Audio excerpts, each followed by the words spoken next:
Coming up on KTTC News at 6, the race to the White House heats up as Nikki Haley and former President Donald Trump face off in South Carolina. Plus, a memorial is scheduled for fallen Burnsville firefighter and Rochester native Adam Finseth. But first, it's been 2 years since Russia's attack on Ukraine. A look back and a look forward on where the conflict goes from here. Your 6 o'clock news starts now. Live from your local news leader, this is KTTC News. Thanks for joining us. I'm Megan Zempel. Today marks 2 years since Russia's full-scale invasion on Ukraine. The conflict has left tens of thousands of people dead and injured or missing, and Ukrainian forces are facing increasingly dire ammunition shortages as new military aid remains stalled in Congress. NBC's Richard Engel reports. This is, of course, the 2-year anniversary of Russia's invasion of Ukraine, when Russian forces tried to take this city, the capital, Kyiv, but were ultimately unsuccessful. Now, most of the fighting is along the front lines in the south and in the east, but this is a very difficult moment for Ukraine. The supplies of Western ammunition are running low, U.S. support is looking shaky, and Russia is appearing confident, taking its first significant territory in nearly a year out in the Far East. But today, President Zelensky, he went to a spot just outside of Kyiv where the Russians launched their initial assault. It was an air assault just outside of the Ukrainian capital. He went there and he said 2 years ago, Russian forces tried to take this country from this very spot. But this time, he was accompanied by the leaders of Italy, Canada, the European Union, and he said instead of being under attack in that spot, now they are surrounded by friends. So Ukraine is trying to put an optimistic spin on this day, and I can say despite all of the losses, despite all of the destruction in this country, Ukrainians are exhausted, but they are certainly not defeated. They are certainly not demoralized. They know why they are fighting. They know the costs of losing this war. Vladimir Putin says, and continues to say, that Ukraine is not a country, it is a long-lost part of Russia, and that he's on a historic mission to reunite it under Russia's control, under his control. And so far, that has not been successful. And as long as Ukrainians say they can get Western support, they can get more weapons coming, they believe that victory is still possible. South Carolina residents are spending part of their Saturday performing their civic duties. Polls opened earlier this morning for the state's Republican presidential primary. It could be former South Carolina Governor Nikki Haley's last chance to slow former President Trump as he closes in on the GOP nomination. While polls show her trailing Trump in the state, she has previously said she plans to stay in the race. Haley cast her own ballot today at a polling site in the state. Registered Democrats are eligible to vote in the Republican primary as long as they didn't vote in the state's Democratic primary earlier this month. Well, let's get a quick check on weather. Meteorologist Sarah Gannon stands by with a look at the latest. Gorgeous conditions out there, and it has been a beautiful start to the weekend today. That beautiful sunshine and those mild temperatures. Good conditions to get outside and soak up our very mild February. That continues. Outside, live look there from your Lewis Donato live camera network. Still have clear skies in the area this evening as that sun slowly begins to set. We're looking at mainly clear skies. We did see a few clouds passing throughout the afternoon, but overall a beautiful evening. Now, as we look a little bit further off towards our northwest, a bit more cloud cover expected to pass through later on tonight. So looking ahead to partly cloudy to mostly clear skies. Area-wide here, we are looking at our temperatures. Rochester specifically sitting at 38 degrees currently. Those winds staying breezy out of the south at this hour. Area-wide here, southeast Minnesota, northeast Iowa, temperatures ranging anywhere from the mid to upper 30s to those low to mid 40s. So not too bad. Certainly a mild evening here to cap off our beautiful Saturday. Wind speeds continue to remain breezy, expected to continue here through tonight. We're right now looking at those winds anywhere from around 10 to 20 miles per hour. Gusts up towards about 25 here in the Rochester area. As for the rest of this evening, conditions will stay mild. Temperatures really only looking to settle back into about the low 30s as we wake up early tomorrow morning, but we'll go from mostly clear to partly cloudy skies here for the overnight hours. Those clouds really looking to build back in after about midnight, but we're tracking more sunshine, more warmth on the way for the second half of the weekend. I'll have those forecast details for you coming up in your first alert weather. Megan? All right, thank you, Sarah. Well, it's a time to honor and remember a hometown hero. A public vigil for fallen Burnsville firefighter and Rochester native Adam Finseth will take place next week. The vigil is being hosted by the Rochester Fire Department on Tuesday, February 27th at 6:30 p.m. at Soldiers Field Memorial Park. Finseth, a John Marshall graduate, was killed in the line of duty last Sunday while responding to a domestic incident in Burnsville. According to investigators, Finseth was shot while providing aid to police officers, also shot while responding to the call. Tuesday's vigil will include a tribute from the RFD Honor Guard, a bell ceremony, and several speakers. Again, this is open to the public. We also plan to stream it live on KTTC.com. Law enforcement in Riceville are investigating a shooting. KTTC reached out to Mitchell County Sheriff's Office this morning to get more information on this. The office was not able to give us more information at this time, but they did say more information will be released on Monday. Authorities in Cerro Gordo County arrested a suspect drug trafficker on Friday. This happened on 24th Street Southwest at South Monroe Avenue Southwest in Mason City. 38-year-old Jose Velez of Omaha, Nebraska, was arrested after authorities searched his vehicle and found around 9 pounds of ice meth. Velez was charged with felony drug possession and intent to deliver. Iowa State Patrol, Iowa Division of Narcotics Enforcement, and the Clear Lake Police Department all assisted the sheriff's office. The office says this is an ongoing investigation. A semi and a Volkswagen crashed last night in Steele County. The crash happened around 8:46 Friday night when the two vehicles were traveling south on I-35 when they collided, resulting in the Volkswagen catching fire. According to Minnesota State Patrol, the passenger of the Volkswagen was taken to an Owatonna hospital for non-life-threatening injuries. Former Hayfield High School principal Grant Klennert has been sentenced to 19 years of probation after pleading guilty to 3 criminal sexual conduct charges. His probation sentence has several conditions. He must remain a law-abiding citizen. He cannot have any contact with the victims and no unsupervised contact with children under the age of 16, unless approved by his assigned therapist. Klennert will be allowed to work during his probation, and if he completes it successfully, his criminal record will be wiped of any felony charges relating to this case. Last month, Klennert pled guilty to 2 counts of first-degree criminal sexual conduct and 1 count of second-degree criminal sexual conduct, after evidence surfaced that he committed several acts of sexual assault and misconduct with family members when both he and the victims were minors. Now is the time of year for anglers and hunters to buy new fishing and hunting licenses. Minnesota fishing, hunting, and trapping licenses for 2023 expire on Thursday. Licenses for 2024 are now available wherever fishing and hunting licenses are sold. Online buyers can print the license or choose to receive a text or email that, when displayed on a mobile device, serves as proof of a valid fish or game license to state conservation officers. Well, the skies above Waseca today became an aerial wonderland with the return of an event that has become a tradition for some. The third annual Waseca Sleigh and Cutter Kite Festival, I swear I'll get this out, took to the skies earlier this afternoon. Event organizers say this was their biggest turnout ever for the event, with nearly 2,000 people in attendance over the course of the day. Due to the warmer weather, the event was not able to be on a frozen lake like previous years, but organizers were still very happy with the turnout and seeing the community come together. The festival has also partnered with Great American Kites and events to bring in the massive kites and balloons, and the company says they are happy to see the guests unplug from their devices and just be together.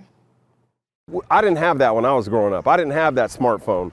We got outside and we did this so it's cool to continue that tradition. None of these kids are on their cell phones out here. They're all just having a great time, enjoying the fellowship with their family, and that's really what it's all about, man. Organizers gave us a hint for their plans for next year's 75th anniversary. They wouldn't say much, but hinted it's going to be as big as a football field. And today was day 2 of the Social Ice Fam, and then Fam Jam kicked off at 1 p.m. Kids, along with their parents, checked out the unique ice sculptures. They also listened to music, ate some food, and played some games. This is our first year being involved with Social Ice. Anything to do with just being involved in the community is something that we want to do, and it's really fun to see a bunch of families out, different businesses, music, events, games, so it's really fun to be here. Just like, it's kind of cold, but not really, but like, just have fun. Like, come out here, have fun, like, it's kind of like a party, but not really. As long as you dress for the weather, it's good. Social Ice continues until 10 o'clock tonight, so there's still time to check out all of that fun. Well, still ahead, climbing to new heights. We're checking out a unique and competitive rock climbing event in Rochester next.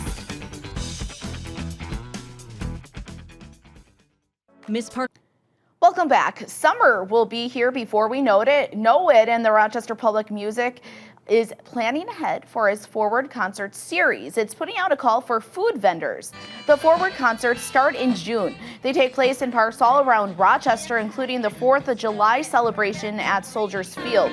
All applicants must have an Olmsted County food vendor license to participate. For more information on how to apply, head to kttc.com. And today, the 8th annual Full Tilt 2024 climbing competition kicked off at Roca in Rochester. This was a high point competition format, meaning the higher the climb, the higher the points. Each division of competitors had 10 routes to climb and 3 hours to attempt each of these routes as many times as they wanted. The gym closed on Friday night for the setup of the routes. Volunteer judges were there to record and monitor the scores. The top 10 finishers in the advanced and open divisions were invited to the finals, and those started at 5 p.m. It's an amazing opportunity. It's an amazing workout. It's an amazing community. It's such an enlightening part of my life. It's great to be here. I've met so many friends that I'm so glad to know just through rock climbing. And honestly, it's really made everything in my life more fun because I just feel stronger, happier, and I've just a great place to go with a lot of friends. Many local sponsors made this happen, like Old Aid and Company and Great Harvest Bread Company, who provided snacks for the competitors. Roca will return to normal hours on Sunday from 10 a.m. until 6 p.m. And Century High School in Rochester has put out a call for prom dress and suit donations. The donations can be anything from bridesmaids' dresses to other formal event dresses. The school is also asking for accessories like shoes, jewelry, and purses. After spring break, students will be able to pick out attire for prom free of charge. Organizers say not only does this help students attend prom, it is also a way to be sustainable. It helps students who might otherwise not be able to go to prom, because this would be, something that's standing in between that because they can't afford a dress or a suit. Thrifting is definitely coming back. I have quite a few students where I've asked them, oh, what does that on your shirt mean? And they're like, oh, I don't know, I thrifted it. You can drop off items at Century's main office during school office hours. Prom is May 11th. Here's your first alert weather with meteorologist Sarah Gannon. Well, that sun just starting to set here this evening, but we continue with clear skies overhead as we check outside there. Your Lewis Donato live camera network conditions pretty mild and beautiful here for the area this evening. We have been enjoying some great sunshine, mild temperatures. Another mild night is in store for the region. Our February continues to stay above average here for the region. Outside tonight, we are currently sitting at 38 degrees. Our winds continue to stay quite breezy out of the south right now, about 16 miles per hour here in Rochester. Drops our feel-like temperature down to about 29 degrees, but overall conditions still feeling very mild. We've got those clear skies overhead at this hour. Temperatures now have settled back towards about those mid to upper 30s. Still some lower 40s, though, along the I-35 corridor there. Right now, we're looking at 42 in Mason City, 40 45 in Albert Lee, 43 up towards Owatonna. In the Preston area right now sitting at 37, 39 in Winona, and 39 in the Charles City area. As I mentioned, those winds still quite breezy out there right now, coming out of the south. We're looking at those sustained winds anywhere from around 10 to 15 miles per hour, but those gusts still nearing about 20 to 25 miles per hour, especially here in the Rochester area. So breezy winds will continue throughout the area as we head into the overnight hours. So those winds not quite going anywhere just yet. Tomorrow, though, as we head into your Sunday, looking to see some pretty light winds for the area, staying about 5 to 10 miles per hour. So we'll get some relief from that wind tomorrow, but expecting to see even breezier conditions possible later on in the upcoming week. So as we look ahead with your weather headlines tonight, pretty quiet. The big thing will be just those breezy conditions with those stronger winds. Your Sunday looking absolutely beautiful, more sunshine and temperatures looking to be even warmer than what they were today. Sneak peek into next week, we're keeping an eye on the midweek, tracking the chance for maybe some light rain and some snow possible for the area. Outside, skies continue to remain quiet as we check in with your future track radar. We had a few clouds pass through during the afternoon, but this evening, conditions staying pretty quiet. As we zoom out a little bit further, you'll notice that cloud deck just to our northwest. So we'll look to see a little bit more cloud cover pull through later on tonight. High pressure still continues to dominate the upper Midwest. That will keep us in that quiet weather pattern. But we're also watching this warm front. That is going to push through as we head towards tomorrow and especially into Monday. That'll really give us a big boost in our temperatures. And I just want to show you. So this warm front, as we look ahead, we're going from those low 40s. That's what we had today. We'll look to climb into those upper 40s as we look towards Sunday. 60s possible by Monday. Temperatures will be about 30 or so degrees above average as we start off the work week. Then we'll look to see a bit of a drop in those temperatures by Wednesday. The reason for that will be a cold front passing through between Tuesday night and Wednesday. So that will cool down our temperatures there. Will actually be a bit below average. As highs look to stay in the 20s, but it doesn't last long because, as you can see, temperatures continue to climb back above average, anywhere from around 20 to 25 degrees above average, and we'll be back in those 50s as we look ahead to next week. Tonight, skies stay pretty quiet here for the area as we check in with your future track. We'll look to start things off tomorrow morning, looking at some low 30s there for the area. Mild to kick things off there for the day. Plenty of sunshine on the way. As we look to move ahead there for your Monday morning, again, very similar story. Starting off mild, about 6 a.m. We'll look to be into those low 30s. Plenty of sunshine as we roll throughout Monday afternoon. And again, those temperatures looking to climb into those 60s. We'll have those strong southerly winds that will really help push in some of that warm air for the area. Then we look ahead to Tuesday night into Wednesday. That will be our best opportunity for some wintry type weather, maybe some possible mixing Tuesday night into Wednesday morning. Otherwise, that'll be our best opportunity for anything winter-like as we head here into the upcoming week. Tonight, we stay pretty quiet. Conditions will be breezy. Temperatures back towards those low 30s. As we look ahead towards tomorrow, upper 40s, even some low 50s possible there with some beautiful sunshine throughout the day. Here's that 7-day forecast. Looking to see winds picking up as well for Monday into Tuesday. We go from the 60s on Monday to 20s for highs by Wednesday. Megan? All right, thank you, Sarah. Next in sports, an update from St. Paul. Dodge County girls hockey playing for the Class A state championship against War Road, plus 3 bouts from the high school wrestling individual section championships. We'll be right back. KTTC weather brought to you by Schwabel Getz.